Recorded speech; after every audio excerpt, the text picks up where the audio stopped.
Welcome to the Chapter 5 lecture based on the readings in the textbook Terrorism Today, the Past, the Players, the Future, 5th edition.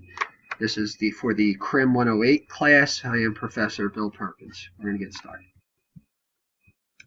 So our chapter agenda will include the following learning objectives. First, we're going to discuss the organizational structure of the Irish terrorist groups. Next, we're going to discuss the sectarian issues that have divided Ireland for over a century. And third, we're going to identify the methods used by the British government to destabilize and confront the Irish terrorists. And then we're going to discuss the threat that homegrown terrorism poses to the United Kingdom. So our first learning objective, discuss the organizational structure of Irish terrorist groups. So here we have a sequence of events associated with terrorism in Ireland, which correspond with the Irish struggle to become a sovereign nation. And dating back, we have the Irish volunteers in the early 20th century. Michael Collins, who joined the Irish Republican Brotherhood in 1916. And then you have the irregulars or volunteers established along military lines. And by the 1960s, the IRA was formed in battalions, and its leaders were called battalion commander. And then you had the Provisional, which is known as the PIRA, the Provisional IRA, 1970. And it was referred to as the Belfast Brigade. And the IRA had cellular structures set up and cells designed for increased security of operations. And the PIRA also used the term active service units, the ASUs, for operational cells working in Europe. Back to that slide.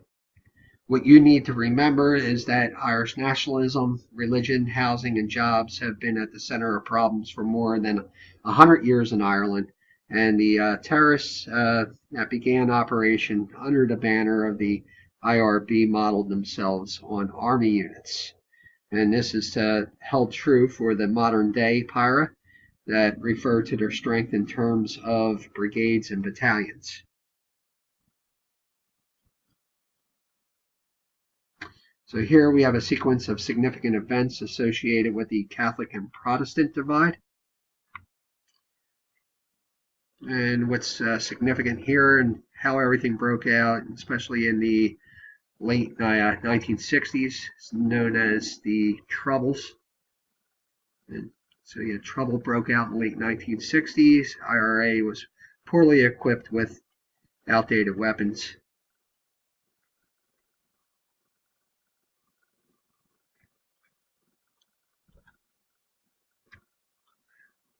So in 1919 to 1921, you have the Anglo-Irish War of Independence. So the British attempted to destroy the Sinn Féin government, the main political party of Ireland, which led to the creation of the IRA, which led to the creation of the Black and Tans created by the British government to combat the IRA. It was mostly made up from soldiers returning from the war in Europe, so not very much a law enforcement approach. They had a very military approach to dealing with the IRA, which resulted in violently suppressing the Republicans. In December 6, 1921, you had the Anglo-Irish Treaty. And then an Irish Free State was formed. So the 6 counties in Ulster were excluded.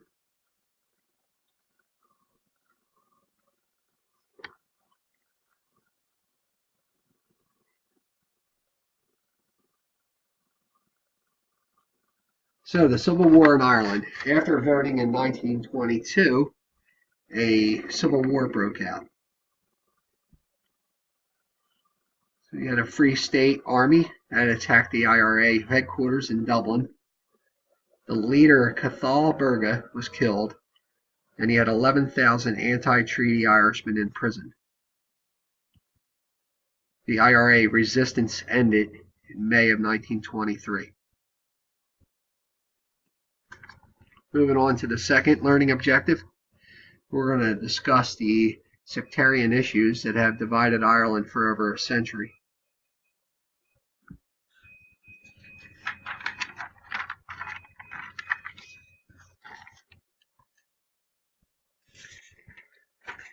So you have the Troubles in 1968 to 1998. So the British government was unable to sway the Unionist Protestant politicians to make meaningful concessions to the civil rights group. So rioting began in 1969, and the military was sent to Northern Ireland to help the Royal Ulster Constabulary restore order and protect Catholics. They failed miserably. The Catholics began to attack Protestant businesses in Londonderry and Belfast, and by the end of 1970, 153 bombs had been triggered.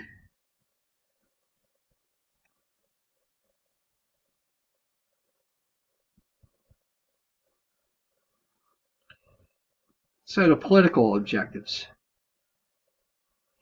The central demands of the Irish Republicans has always been one united Ireland.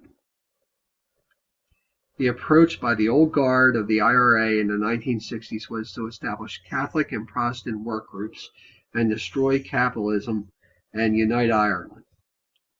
So the IRA has continued its demand for one united Ireland. In the early 1960s, the IRA considered shifting away from violence. In 1969, the IRA experienced a split due to fundamental differences.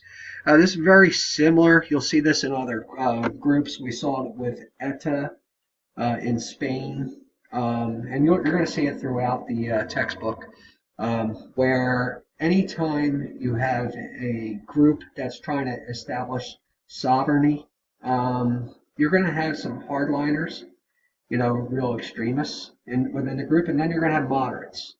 Ones who maybe just want that autonomy, but they're okay with the host nation having their hands in their group, to either provide support in some fashion or control, provide checks and balances to the politics. So between the moderates and the extremists, you'll see splinter groups form, and that's what happened here with the IRA. Because then what happened, you had the Provisional IRA, and that is also referred to as the PIRA, and they believed violence would achieve their aim, so they were more hardliners, to the moderates. And then you had another splinter group, and that was the Irish National Liberation Army, the INLA, and that formed from the breakup of the IRA. So like I said, this happens.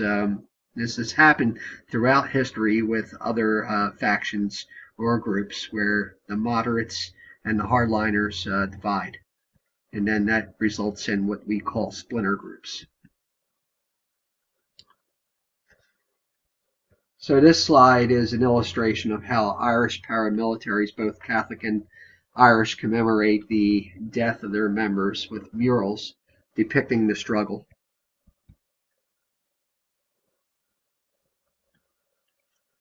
Okay, so for a terrorist organization to have any access to success, it must maintain a source of revenue. So here you had the IRA was supported by the Catholics in the North, and they were also supported financially with donations to NORAID, not to be confused with NORAD. NORAD's ours. This group operated and raised funds in the Irish communities of both Boston and New York. So it also had support from Libya. You will see a lot of collaboration with the IRA as well as other groups. We've already identified ETA did it in Spain with Middle Eastern groups. First you have a common enemy. Britain was our ally, and they also were part of our coalition, and especially in the first Gulf War, as well as throughout history. So common enemy provided motivating factor, and then each group, like Gaddafi, for example, he was anti-Margaret Thatcher, and he supplied tons of weapons and explosives to the Republican movement. Shipments containing rockets, mortars, and Russian-made weapons, they all reached the Republican movement. He also saw the pirate had set up contacts with the FARC movement in Colombia. Now, we haven't talked about FARC much yet, but what's significant about FARC collaborating with the IRA, they've also collaborated with Hezbollah, so which is definitely heightened our concern, because Hezbollah has moved further up from South America and has been said to even have a presence in Mexico. So this type of collaboration, groups have kind of been able to use one another, and the motivating factor is common enemy in a lot of ways. But the IRA became masters at bombs and explosives, and they actually attended Palestinian terrorist camps. So, then you saw where there was a collaboration between the IRA and ETA in Spain, where one mastered explosives, and one they were able to teach ETA how to master explosives, and then ETA was collaborating with kidnapping and extortion. So, it's fun when you connect the dots, and groups that you didn't think had collaborated or worked together, and when you learn they did, and you're like, where's the what's the common denominator with these groups? And in a lot of cases, it was common enemy, because if you look at the IRA, and you look at Western Europe, and you think about Middle Eastern groups now, and what they've done to Western Europe, and we're talking about Islamism here. It becomes a challenge to connect those dots, because you've heard about Islam extremists attacking in England, and so trust me here, like especially in the 60s, 70s, 80s, there was much more collaboration than you have now. Nonetheless, the common enemy was a major motivating factor here.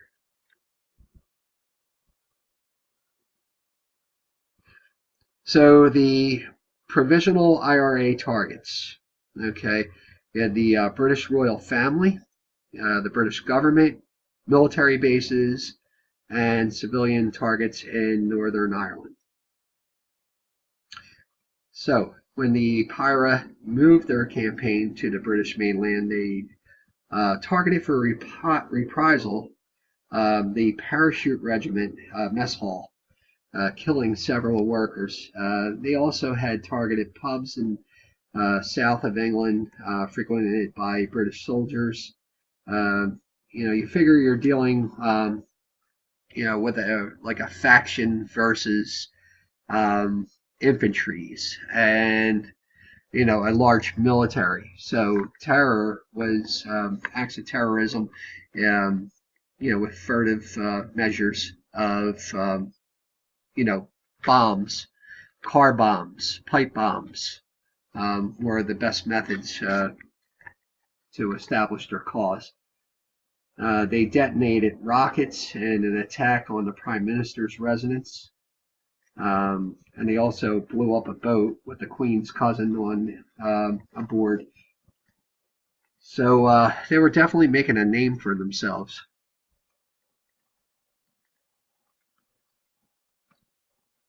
So other Republican terror groups. You had the Continuity IRA, the SIRA. That's a small breakaway group of Republicans. Like I said, more splinter groups as a result of not seeing eye to eye with political ideologies. He had Republican Sinn Féin linked with the leadership of the SIRA. And then you had the real IRA in 1998, rejects Northern Ireland peace agreement, break away from the PIRA. And then you had the Irish National Liberation Army in 1969, that formed from the breakup of the IRA in the 1960s. All right, moving on to the third learning objective. We're going to identify the methods used by the British government to destabilize and confront the Irish terrorists. So in 1960s, the military was sent to assist, and then there was the introduction of internment. Okay, so you have in the 1960s confronting what was initially a civil rights movement turned into sectarian battle, where British troops were ill-equipped for the task, and they were sent to Northern Ireland to help the police restore order. And in the 1970s, you have the internment of the Catholics mainly. So very few from the Provisional IRA were rounded up. Paramilitary prisoners were given special category status, freedom of association with others in prison. Next, you have the Diplock Commission. That's Northern Ireland Emergency Provisions Act and how to deal with terrorists in a democratic society.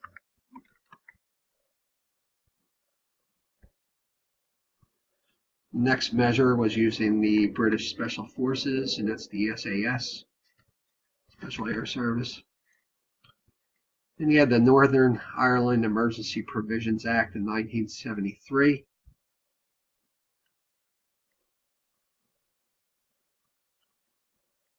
And then you had the decommission of weapons, part of the Good Friday Agreement. And then the Terrorism Act of 2000 that broadened the scope for definitions of terrorist acts.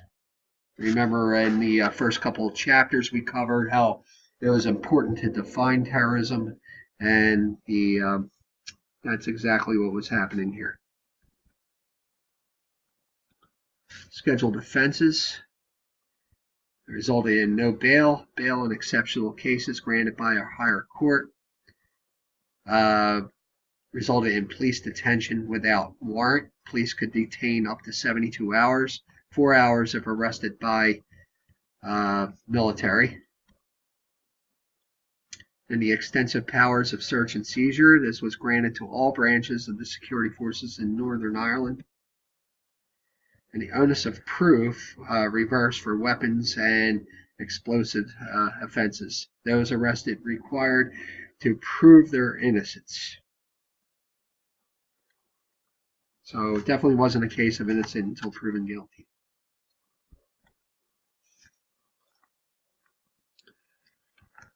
So the Special Air Service was used extensively to counter Irish terrorism. It conducted numerous operations, mainly against the PIRA. The PIRA complained publicly that British government was using death squads. And in 1988, the SAS disrupted and killed the PIRA terrorists on the island of Gibraltar.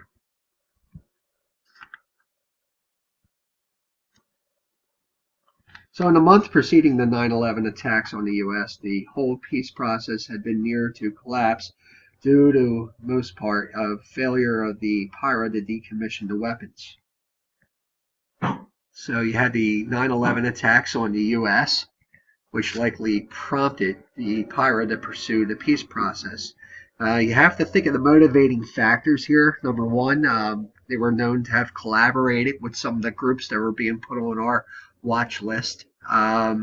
So they didn't want to be guilty by association. They already had enough problems. Then you had the Social Democratic Labour Party, which was willing to work with Sinn Féin, the political party, on political goals by peaceful means. And then you had the societal changes, and that's the discrimination against Catholics was addressed. and the changing international approach to a peaceful solution. That was the willingness from the U.S. To assist.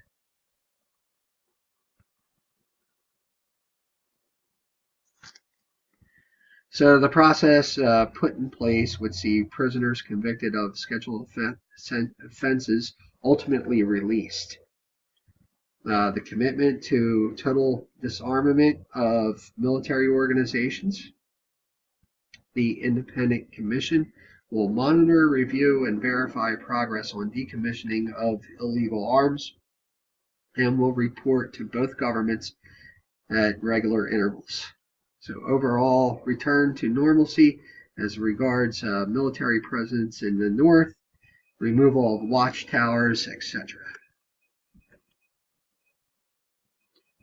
So the peace agreement and process had stumbled along. Sinn Féin and no doubt the British government realized that neither side would win, with violence continuing, and that the only solution to 30 years of violence would be a power-sharing executive once weapons had been confirmed as being decommissioned.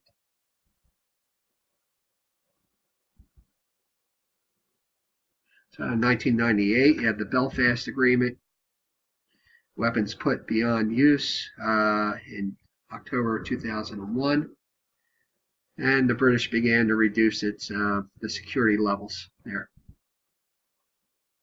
And decommission ultimately led to power sharing. And Ian Paisley and Martin McGuinness.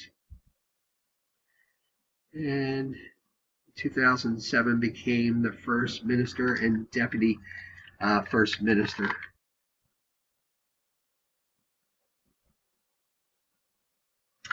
So we're moving on to the fourth learning objective, and that's to discuss the threat that homegrown terrorism poses to the United Kingdom.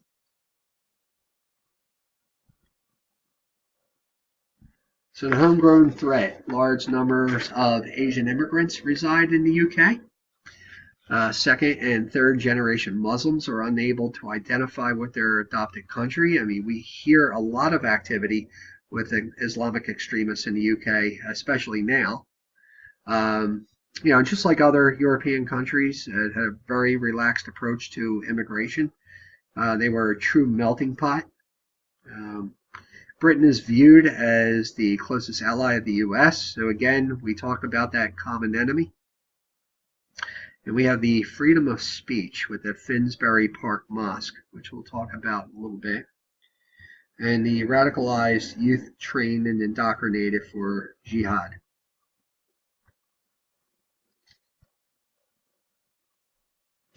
So, radical speakers were allowed to preach their brand of Islamic hate in speeches in such places such as the Finsbury Park Mosque in London and around the country. So the Finsbury Park Mosque is very significant. You want to remember it. It's a mosque where freedom of speech throughout the UK that was fostered throughout the UK resulted in more radicalization because of renowned speakers coming out of that mosque who were motivating and part of the indoctrination process for many young Muslim youths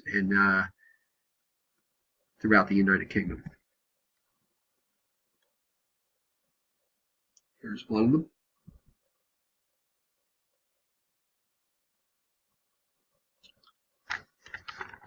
So in 1998, Osama bin Laden was quoted in Time magazine, "Our enemy is the Crusader Alliance, America, Britain, and Israel." So you think back when we just covered Canada not too long ago, same thing. I mean, he's speaking out to the youth and those radicalized Muslims within Britain and, kind of stirring the pot with this. So they started having more and more, with Osama bin Laden making comments like this, it was almost part of the indoctrination process. It was getting into the heads of everybody.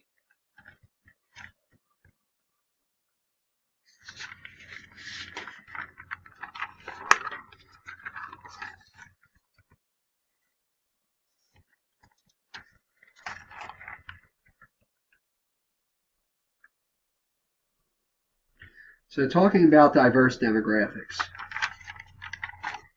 These figures are likely outdated, but there continues to be an influx to Britain, and it's highly probable that the next census figure will show a higher Muslim population. So I'm going to leave this up here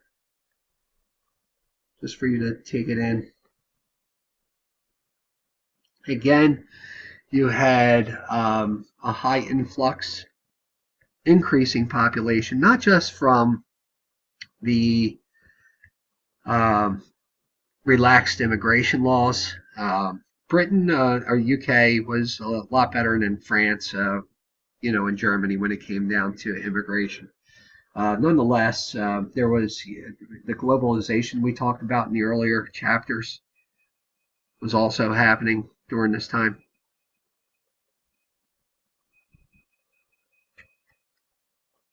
Hizbut Tahrir. So it's a global Islamic organization. It's banned in numerous countries. One of the significant members, leaders, Omar Bakri Muhammad, and he was the leader from 1986 to 1996. He despised the UK democracy, but relished the UK freedoms and global press availability. Much like here, regards integration as dangerous, does not think that Muslims should integrate with other cultures. And in 1996, Bakri formed Al-Majroon. Tablighi Jamaat. So the origins in India in the 1920s, and then it globalized and spread to the UK. It's considered an Islamic extremist movement. The European headquarters in Dewsbury, Northern England. It's exactly where you want the headquarters when you're in the UK. Mohammed Khan, the London bomber, was linked to this group. And we're going to talk more about the London suicide bombings we mentioned. So at 0850 hours, July 7th, you had a bomb detonate 100 yards inside the tunnel circle line. At 0850, so you had simultaneous explosions on the 7th. Another bomb detonated as a train left the King's Cross Piccadilly line. And at 8:50, another simultaneous attack. Another bomb detonated as the train approached Liverpool station. And at 0947 hours, July 7th, a bomb detonated on the top deck of a London bus in Russell Square.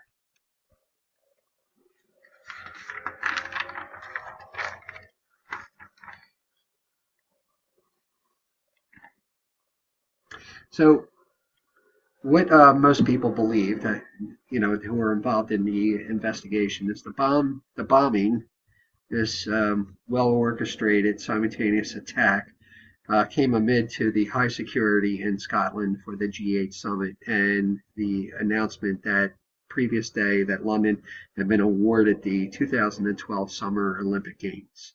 Consequently, there were 57 dead and 700 injured. And Britain's intricate system of CCTVs tracked the men getting onto the trains and traveling down to London, and also targets the car one of them was driving prior to boarding a train to London. So they actually had footage in their investigative efforts. So legislation existed to counter the threat, and it had existed from Irish terrorism, and the new legislation was introduced to counter the new threat from Islamic extremism in the UK. So as time changed, Ireland finally became a nation. Of course, the attacks from the various IRA and corresponding splinter groups had dissipated, and now there was a new threat, much like what we talked about in the first couple chapters here, where we had to define terrorism and come up with corresponding acts, being number one, the U.S. Patriot Act, which had also an evolution within its formation. So you had the Terrorism Act of 2005 and 2006 here, where the was the change that the UK was going through in legislative practices when it was dealing with terrorism, and the shift from being a more domestic and globalized Islamic threat.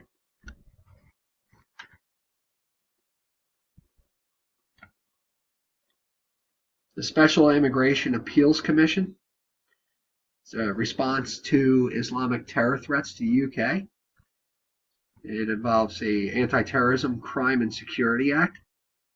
And it also was applied to non-UK nationals.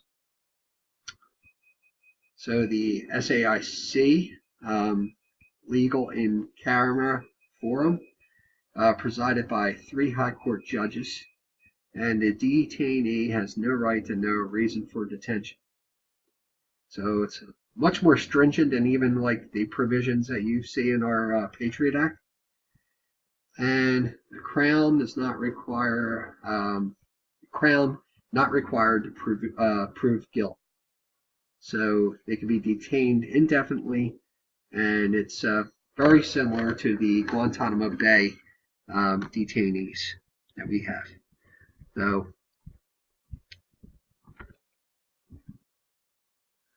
So prior linked Al-Qaeda attacks on British interests. So in November 20th, 2003, you had a car and truck bomb attack on the British consulate in Istanbul. In July 6, 2004, the British Broadcasting Association film crew was attacked in Riyadh, Saudi Arabia. September 2004, British national was gunned down in Riyadh, Saudi Arabia. And then March of 2005, a car bomb detonated outside the British-operated cinema in the UAE. So we're going to review what you read in this chapter. Okay, going to go a little bit more comprehensive than we did with the overall lecture. So in review, you should have read that the Black and Tans were the British paramilitary force recruited to assist the Royal Irish Constabulary. The decommissioning was the term used in the Northern Ireland Peace Agreement to describe the method of putting weapons beyond the reach of terrorists. Sorry about the typo in there. Gerry Adams is the leader of the Irish political party Sinn Féin. The Independent International Commission was the name of the group set up under the Northern Ireland Peace Accord to review terrorist weapons control. And a special category status is used to describe de facto prisoner of war status for an Irish prisoner convicted during the Troubles. Special category status. A bomb attack outside the British Embassy in Turkey was Al-Qaeda's first specific and targeted attack against British interests abroad. In the early 16th century, King James I of England provided Irish land to Scottish Protestants. And that's the root cause to why you had the division in Ireland. Especially when you look at the map and you look at an old historical map of where the problem started, and the division in the country. It dates back to the Scottish Protestants being provided free land. And you had King William and Queen Mary ruled from England, 1689 to 1702. They originated from Holland. In the early part of the 20th century, Italy supplied support to the Irish independence movement in an attempt to destabilize Britain. Again, you have a common enemy. And almost could have been considered early state-sponsored. The 1916 Irish uprising in Dublin lasted 5 days. And you want to know, in 1918, the Sinn Féin political movement received strong support, winning 73 of the allotted 105 seats for Ireland. Continuing with our review, Michael Collins commanded the Free Irish Army and was subsequently ambushed and killed at the mouth of Flowers. The Troubles is the term given to describe fighting between Catholics and Protestants. The Patent Report was set up in 1998 with the goal of police reform in mind. In the fall of 1997, one faction accepted the Good Friday Agreement. The real IRA was the name of the newly formed splinter group that opposed the accord. Cathal Goulding was the IRA Army Chief of Staff who, in the 1960s, sought to establish a position that shifted the cause away from the violence. Ross McWhirter was the author of the Guinness Book of World Records. He was assassinated by the PIRA in 1975. The removal of British rule and a united Ireland were the stated political aims of Sinn Féin and Republican groups.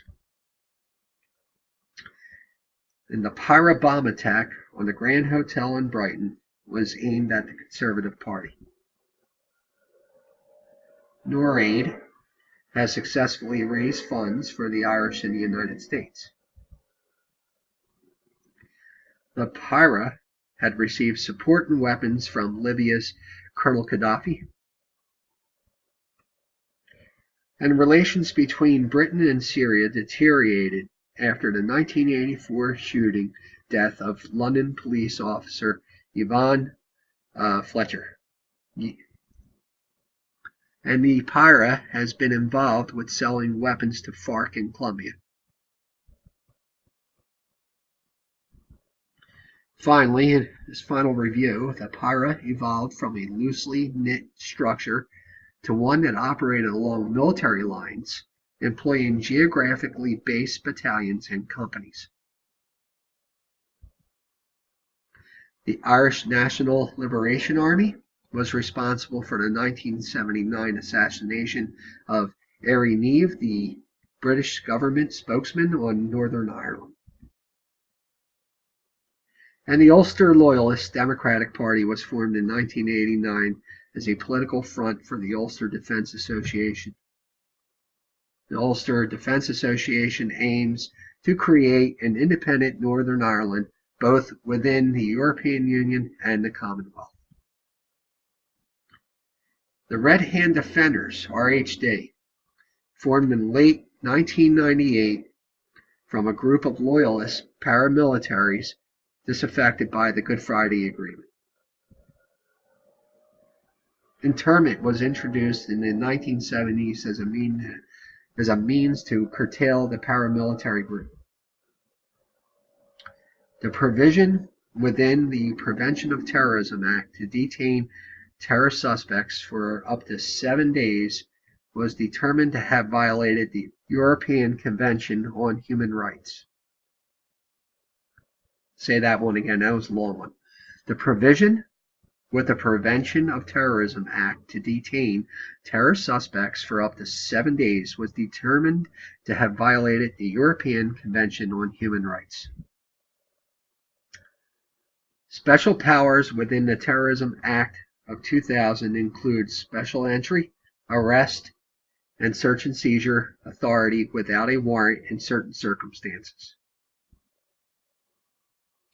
The hostility shown by and to Prime Minister Margaret Thatcher helped to fuel a terror campaign against the British economic, military, and political targets. Many young Muslim immigrants spent time in institutions such as the Finsbury Park mosques, where many observers say they were brainwashed into global movements such as Al-Qaeda and then dispatched to carry out jihad. Remember, that's where the indoctrination of many UK Islamic extremists, where they got their indoctrination, was from the Finsbury Park Mosque. So in summary, for Chapter 5, we discussed the organizational structure of the Irish terrorist groups. We then discussed the sectarian issues that have divided Ireland for over a century. Then we identified the methods used by the British government to destabilize and confront the Irish terrorists.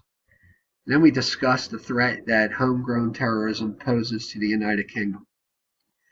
And I'd like to thank you for your participation in the Chapter 5 lecture.